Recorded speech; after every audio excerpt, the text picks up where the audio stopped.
Siapapun orangnya, apapun pembicaraannya, ambil aja baiknya. Yuk!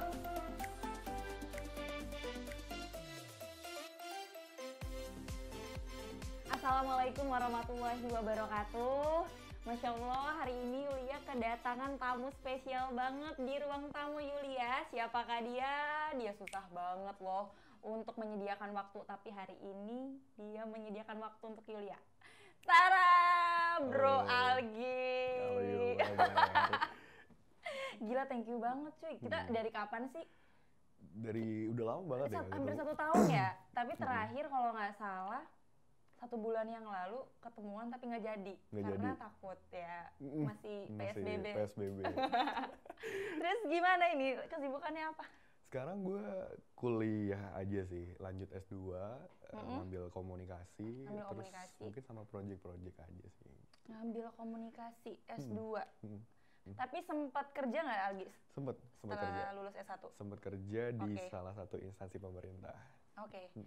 Jadi sempat kerja di salah satu instansi pemerintah, terus sekarang udah enggak lagi? Sekarang enggak, cuma fokus kuliah aja. Fokus kuliah, mantap bro. Jadi kenapa tuh punya pikiran lanjut S2? Karena setelah gue pelajarin, passion gue tuh ternyata nggak terlalu di ekonomi sih, lebih di komunikasi, terus lebih di hal-hal yang sifatnya tampil depan kamera gitu-gitu. Jadi salah satunya ya lanjut S2-nya komunikasi gitu. Dan suka banget sama fenomena media sosial. Media sosial. Tapi memang basicnya awal S1-nya ekonomi. Ekonomi, S1 gue ekonomi. Tadi kamu bilang kenapa pengen S2 komunikasi karena kamu lebih suka ternyata sama komunikasi. Betul. Tapi aku lihat di media sosial kamu isinya ekonomi nih. Iya. Iya kan? Tuh gimana tuh? Sebenarnya suka atau enggak sih tentang perekonomian? Suka. Cuma kalau udah sampai ke hitung-hitungan secara mikro, sampai harus pakai statistik gitu-gitu atau sampai ekonometrik, kayaknya enggak deh. Cuma kalau mau membahasakan itu kepada publik, ngasih tahu, teman-teman ini ada loh konsep ekonomi yang kayaknya menarik nih buat kita pelajarin bareng. Oke. Jadi part itu kan bukan hanya dilakukan sama anak ekonomi, tapi kan butuh orang yang mampu mengkomunikasikannya. Benar, jadi bukan yang hitung-hitungannya ya, bukan Algi nggak spesial itu ya, nggak spesifik ke situ dan tidak suka sebenarnya dengan angka-angka itu ya. Dulu sempat suka waktu SMA, karena dulu pengen banget masuk ke kedokteran kan, karena wajib IPA-nya harus kuat matematikanya. Tapi setelah dijalanin kayaknya gue nggak se-IPA itu deh kayaknya. Dan aku juga baru lihat tuh sering banget nih akhir-akhir ini di media sosialnya Algi ngomongin tentang investasi. Ya, sering. Iya, lagi happening banget nih. Kenapa nih Algi bisa sesering itu kayak ngasih sharing gitu kan, sharing di emang Algi tuh udah investasi dari barusan ini karena pandemi atau emang udah dari dulu sih? Sebenarnya dari lama, dari 2018 akhir sih. Lama nggak sih, baru 2 tahun lah ya. Iya 2 tahun lah, 2 tahun setengah. Kuliah ya? Waktu akhir banget mau lulus. Baru, itu juga sebenarnya telat. Harusnya memang dari awal kuliah udah mulai invest. Buat apa sih invest itu? Buat bantu ekonomi Indonesia. Kenapa gue katakan harus bantu ekonomi Indonesia? Kalau lu cuma bisa teriak-teriak anti asing, demonstrasi di jalan, tapi lu nggak mau buat beli aset-aset dalam negeri nih, aset bangsa, walaupun cuma lu beli 1 juta doang, tapi lu tuh udah berkontribusi kecil bagi kedaulatan ekonomi Indonesia. Makanya investasi di saham syariah terutama ya itu salah satu bentuk keberpihakan kita sama Indonesia. Dan ya sekarang lagi hype banget karena memang orang tuh suka banget yang instan. Orang itu nggak suka pengennya rebahan gini, rebahan dapet uang gitu kan, megang HP tapi masuk duit gitu ya. Jadi itu salah satu pilihan investasi. Tapi sebenarnya investasi itu nggak bisa bikin cepet kaya. Nggak sadar di situ ya. Lu banyaknya pengen langsung aja ya. Kalau mau cepet kaya ya lu main judi, narkoba, apalagi tuh. Itu kan pasti secara bisnis keuntungannya di atas 30% itu. Nah cuma kalau investasi ini perlu kesabaran, perlu kecermatan dalam menganalisis dan akhirnya ngambil keputusan. Jadi ini sebenarnya latihan kepemimpinan juga menurut gue gitu. Tapi sekarang yang hype di masyarakat, gue pengen invest terus modalnya nggak punya dan akhirnya mereka maksa buat dapat dari pinjaman online, jual mobilnya, gadein sertifikat tanah, dan akhirnya masuk ke bursa, ke pasar modal, beli saham, tiba-tiba sahamnya anjlok. Ibaratnya lu makan buat gini loh, kalau lu mau invest, lu tuh harus ada 3-4 syarat lah. Yang pertama, lu tuh udah bebas dulu dari namanya masalah cash flow. Jadi jangan sampai lu punya utang, punya cicilan, terus lu maksain invest. Jadi prioritasin dulu bayar utang, cicilan dulu, baru lu investasi. Yang kedua, pastikan investasi lu tuh nggak lebih dari 30% dari total saving lu. 30%? Jadi misalkan kalau lu punya 10 juta, ya maksimal yang bisa lu invest ya 3 juta. Lu maksimal. Lu tetap harus punya aset yang liquid, yang sewaktu-waktu lu perlu buat lu transaksi atau apa gitu. Dan yang ketiga, lu harus punya ilmunya. Analisis fundamental, teknikal, itu banyak banget. Teman-teman bisa belajar di internet. Jangan sampai karena, ini kata teman bagus loh, segala macam. Nanti lu bisa-bisa, lu pas lu invest, langsung turun banget. Kadang-kadang orang tuh suka beli itu pada saat saham X misalkan, hari ini per lembarnya itu 2.000, tiba-tiba besok 2.100, terus hari itu lu beli. Karena lo yakin bahwa besok tuh akan naik lagi. Karena melihat contohnya 2 hari itu doang. Padahal belum tentu itu bakal naik lagi besoknya. Bisa jadi ada titik di mana dia udah optimum, dia akan turun lagi pasti. Nah itu kan perlu belajar lebih dalam ya. Cuman sekarang banyak banget fenomena masyarakat yang akhirnya udah kejebak utang, cicilannya ada bunga gitu kan. Akhirnya maksain buat investasi. Gitu. Tapi tadi aku menarik garis bawahin yang Algi investasi syariah.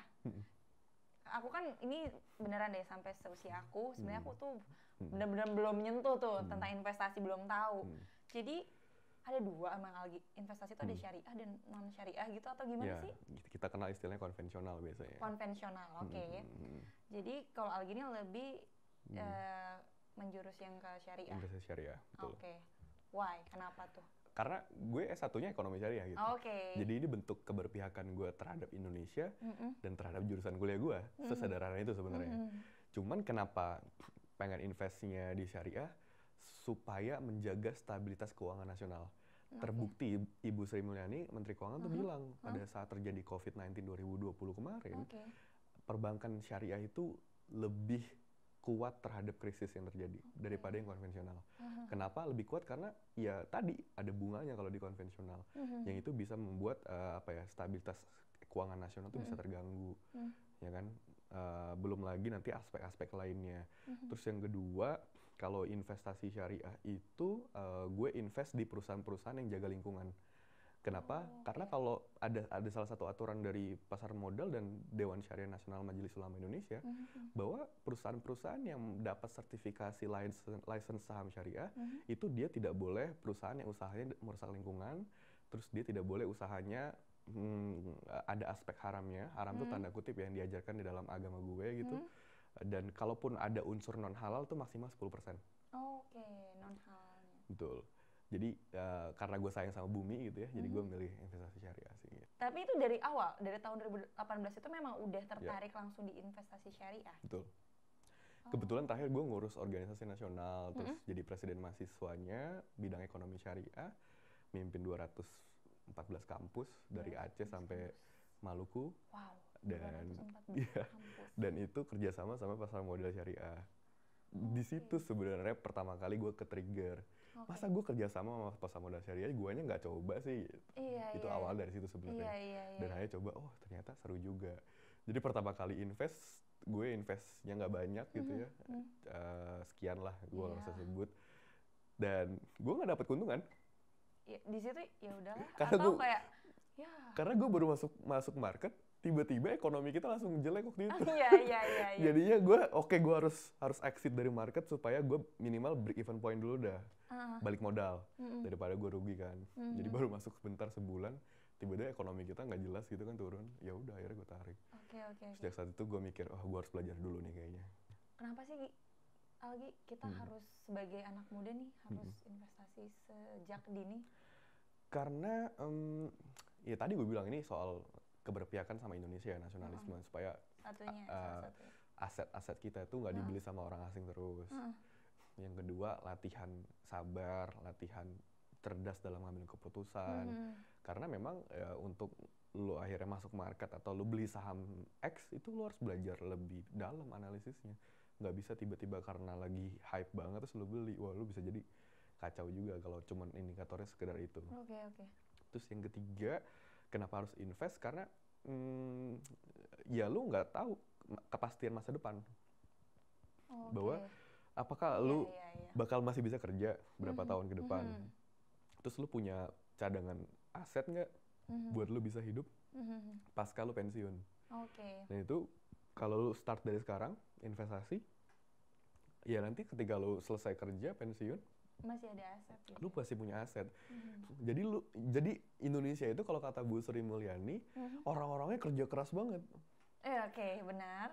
Tapi asetnya tidur. Iya. Tapi kalau di Amerika, gue pernah datang ke New York dan di Amerika itu kalau pembagian saham atau rapat umum pemegang saham bagi-bagi keuntungan dalam waktu setahun itu status stadion sepak bola itu penuh isinya investor semua. Tapi kalau di Indonesia masih sebatas hotel yang disewa ballroomnya, investornya datang di situ.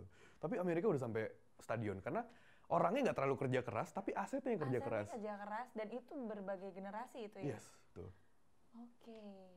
Kalau melihat Indonesia yang sekarang gimana Gi?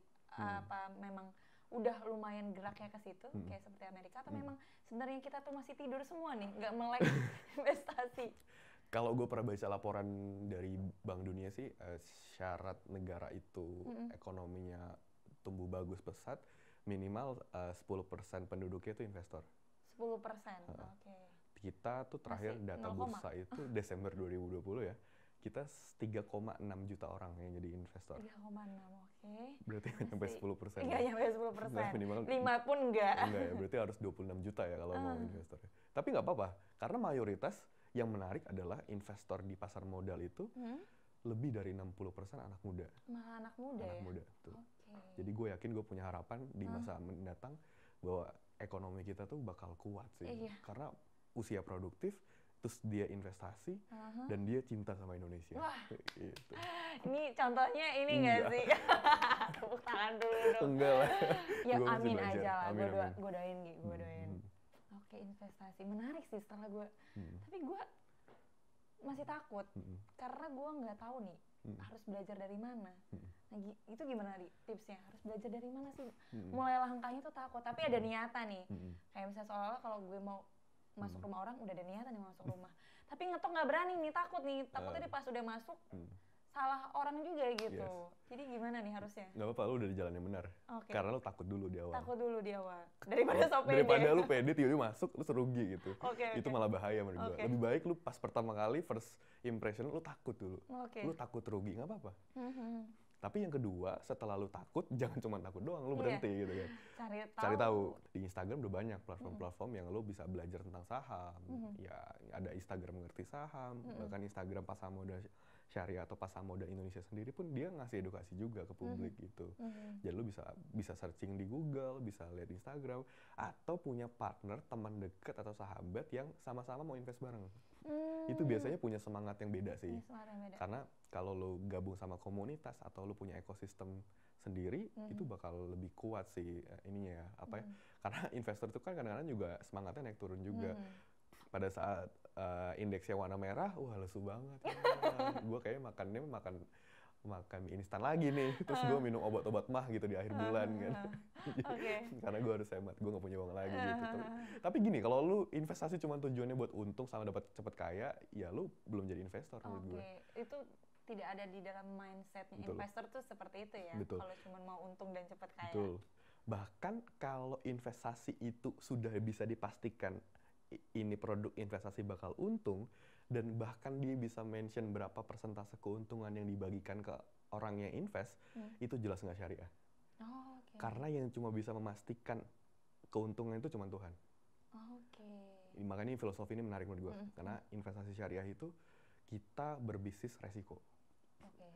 High risk, high return. Kalau lu resikonya tinggi, ya lu bakal dapat keuntungan yang tinggi juga. Bukan sedikit modal, untungnya besar. Ya enggak. Gitu. Jadi resiko tinggi, benar sih. Jadi kalau ada prodi investasi yang ngajarin ini bakal untung sekian persen, tiap bulan bakal profit sekian, itu pasti abal-abal dan pasti nggak syariah. Karena syariah itu prinsipnya keterbukaan, akuntabilitas, transparansi. Itu kayak Buaya Darat lagi ngomong.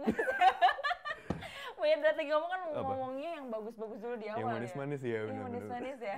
Kayak korban ya. Pengalaman banget ya, maksudnya dari hati banget gitu.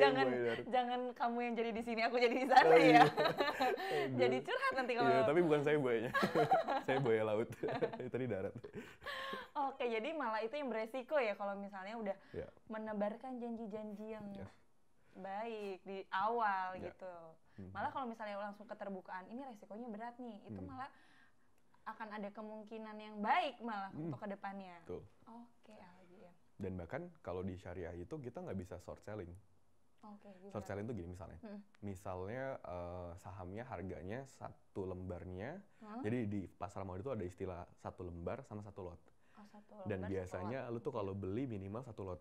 1 lot itu? 1 lot itu 100 lembar. Oh, 1 lot itu 100 lembar. 1 lot 100 lembar. Oke, harus catat ya, biar abis ini langsung mau investasi nih. Tapi harga yang ada di indeks biasanya itu harga per lembar. Jadi misalkan lo beli harganya 1.000, berarti kalau lo membeli 1 lot, lo harus bayar 1 juta berarti ya? 1 juta. Oke. Berarti lo minimal punya uang 1 juta buat bisa dapat 1 lot di saham yang lo pengen. Nah, short selling itu apa? Ketika angkanya 1.000, besok tiba-tiba jadi 1.100, terus tiba-tiba beberapa hari kemudian tuh angkanya turun terus. Jadi bisa 900, 800. Nah, ketika lo di angka 900-an atau 800-an sekian, dan itu jangka waktunya cuma beberapa hari dari lo beli, itu namanya short selling. Ketika short selling itu dibolehkan di pasar modal, maka kebayang nggak sih kalau sahamnya harganya turun sedikit aja, psikis orang-orang kan, gue akan tarik nih, gue exit market. Kalau exit market tuh akan ganggu stabilitas nasional loh. Dan itu orang akan kabur dari pasar, investornya bakal cabut. Dan itu syariah melarang ada yang short selling. Kalau di investasi syariah nggak boleh. Betul. Tapi sekarang kabar baiknya, sejak bulan Maret 2020 kalau nggak salah, itu semua saham di Bursa Efek itu nggak boleh short selling. Jadi semuanya adil lah ya. Jadi kita nggak akan pernah lihat indeks itu terjun bebas banget. Karena orang tuh butuh waktu, takes time buat dia bisa cairin tuh uangnya gitu. Tapi itu dampak ke depannya gimana tuh, Gi? Iya, dampaknya kedaulatan ekonomi. Nah, maksudnya dampaknya ke investor sih. Kalau maksud gue, ketika udah sekian tumbuhnya, terus tiba-tiba kita nggak bisa jual tuh, ya kita nggak dapat untung yang kita pengen ya. Tapi gue belum paham banget secara detail batasan harinya berapa, tapi yang jelas tuh ada batas minimal sama batas maksimal. Jadi angka harga 0 sampai 500 rupiah itu berapa persen? Sekian itu teknis banget lah gitu. Jadi aku harus belajar dulu pertamanya di awal ya. Dan itu udah banyak banget di platform Instagram atau di Google. Pokoknya kita searching aja. Kita bisa belajar dari situ dulu. Terus baru deh kalau mau nyoba cari partner gitu. Boleh juga cari partner. Betul. Karena biar bisa semangat gitu ya. Kalau di dalam ilmu bisnis tuh ada tahapan-tahapannya. Ada kuadran, ada 4 kuadran gitu. Jadi level pertama itu adalah level kalau nggak salah tuh karyawan deh.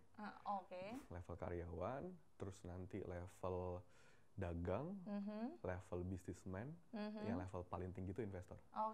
Jadi kebayang nggak sih kalau lo mau investasi, lo tuh harus selesai dulu sama layer-layernya. Jadi nggak bisa langsung lompat.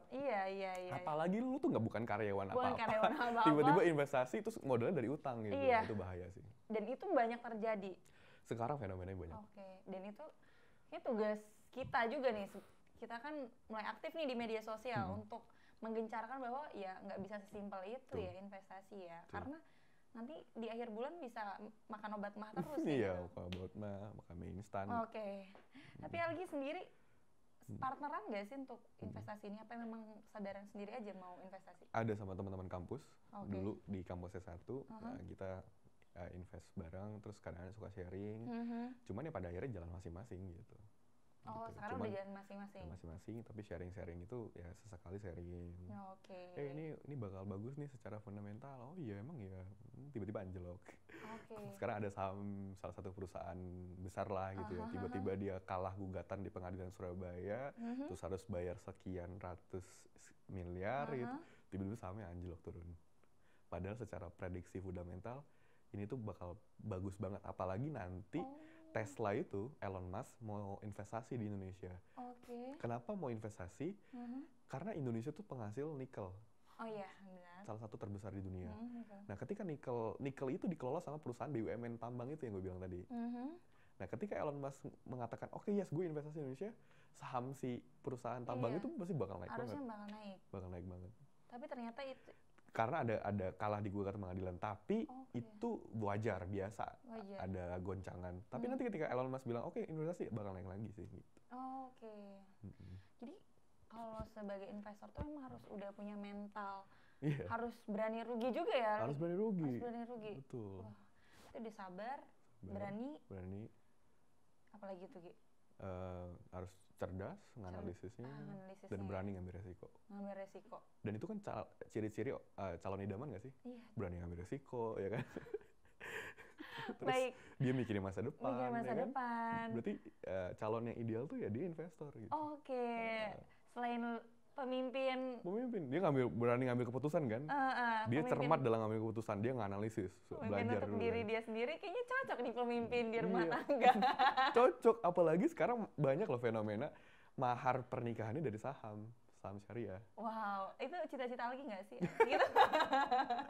Iya, nanti di endorse sama bursa kali ya. Iya, siapa tahu abis ini nanti kita cantumin Instagram lagi apa sih? Boleh dong. Mas Irsyad. Iya, Mas Irsyad ya. Mas Irsyad, teman-teman. Ini ngomong-ngomong, udah mau nikah gitu, tadi ngomongin mahar. Kalau mau ya mau dong. Cuma kalau sekarang ya enggak lagi kayak gini. Karena lagi pandemi atau lagi gimana? Lagi syuting kan, nggak mungkin sekarang kan, nggak mungkin sekarang. Nggak mungkin sekarang ya. Tapi pulang ini bisa jadi. Bisa jadi kalau KUA-nya nggak tutup. Oh iya juga sih KUA-nya. Biasanya sampai maghrib ya. Nggak tahu kan sekarang kan COVID ya, pulang cepet kali. Pulang cepet. Ada loh temen gue yang nikah online pakai Zoom. Via Zoom. Tapi belum kepikiran mau nikah online via Zoom. Ya, nanti gue ini kali ya cari di Instagram kali ya. Salah satu mimpi Algi apakah nikah muda di usia sekarang itu udah termasuk mimpi zaman dulu Algi nggak sih? Sebenarnya bukan soal usia muda atau lebih senior ya, gue nggak mengatakan tua ya. Dan itu juga relatif, muda menurut siapa gitu. Benar. Bisa jadi 27 menurut lu masih muda. Masih muda, benar. Gitu. 30 menurut gue masih muda, iya kan? Tapi yang jelas menurut gue kalau lu mau nikah, lu harus punya 3 syarat yang harus lu penuhin. Gimana tuh? Lu harus siap secara spiritual, lu harus siap secara finansial, dan lu harus siap secara mental. Oke, spiritual, betul. Mental, finansial. Ayo oke, teman-teman harus diingat ya teman-teman yang belum nikah, termasuk saya. Yes. Tapi Anda juga. Iya, masalahnya kalau lu 3-3-nya siap di usia 21 atau 23, ya nggak masalah nih, silakan. Nggak apa-apa. Tapi kalau di usia lu syarat 3 ini belum penuh, ini jangan dulu. Jangan dulu. Tapi tuh untuk ke cowok dan ke cewek ya menurut Iya, dua-duanya menurut gue. Jadi bukan finansial yang cowok aja deh, yang cewek nggak usah. Enggak. Itu enggak. Gue malah support perempuan tuh berkarir, bekerja di kantor atau di apa terserah nggak apa-apa. Tapi tetap tanggung jawab utama rumahnya selesai. Oke. Gitu. Benar sih. Karena ada banyak penelitian menarik, bahkan dari penelitiannya Bank Dunia itu bilang bahwa ketika perempuan itu minjam pinjaman atau cicilan, ternyata perempuan tuh lebih taat bayar cicilan daripada laki-laki. Dan ternyata perempuan itu juga mempengaruhi keputusan laki-laki buat memberi sebuah produk. Makanya biasanya peran perempuan di rumah tangga itu kuat banget. Jadi kalau lo mau marketingnya efektif, itu marketing yang mendekatkan dengan perempuan atau ibu-ibu. Ketika ibu-ibu bilang yes, pasti bapak-bapaknya biasanya oke. Oke juga, gitu. Ya kan? Udah terserah ya. Oke, jadi sebenarnya tadi balik lagi ke nikah. Iya, memang udah ada impian. Cuman usia muda itu tergantung Algi. Nah, Algi, usia muda Algi tuh berapa sih untuk nikah? Menurut gue 25-26 masih muda. Masih muda? Oke, jadi mungkin sekitar umur segitu. Sekarang gue sih mikirnya gue selesain tanggung jawab apa yang pernah gue mulai. Ya kuliah. Selesain dulu kuliahnya, tanggung jawab yang udah pernah gue mulai. Kalau tanggung jawab kuliah aja gue nggak selesai, gimana gue mau mimpin anak orang atau nafkahin anak orang gitu kan. Masalah finansial, gue punya keyakinan insya Allah tuh nggak akan pernah miskin kalau kita yakin sama Tuhan. Kalau kita yakin sama Tuhan. Betul. Dan usaha ya. Dan usaha. Tapi bukan berarti gue bilang apa rencana finansial kamu? Wah, pokoknya saya cinta sama anak ibu. Saya yakin bahwa kita tuh bisa hidup semati gitu. Ya lu ya nggak bisa gitu juga, maksud gue lu harus punya plan, punya perencanaan. Makanya kalau orang tuh nikah konsepnya ta'aruf ya, di proposal ta'aruf itu tuh lu mirip banget bikin proposal bisnis. Oke, bisnis plan gitu ya? Iya, mirip kayak prospektus bisnis. Jadi tuh ada financial plan 3 tahun, 5 tahun, 10 tahun. Dan lu ada pertanyaan di situ, ketika 5 atau 10 tahun dia akan datang, lu akan jadi sosok yang seperti apa? Dan lu ditanya visi misi hidup lu, visi keluarganya apa? Dan menurut gue itu ilmiah. Jadi Infinite itu kalau di perspektif bisnis, tujuan kita bukan mengalahkan kompetitor perusahaan. Gimana tetap perusahaan ini survive gitu ya? Bagaimana bisnis ini bisa berjalan puluhan tahun dan keberlanjutannya masih ada.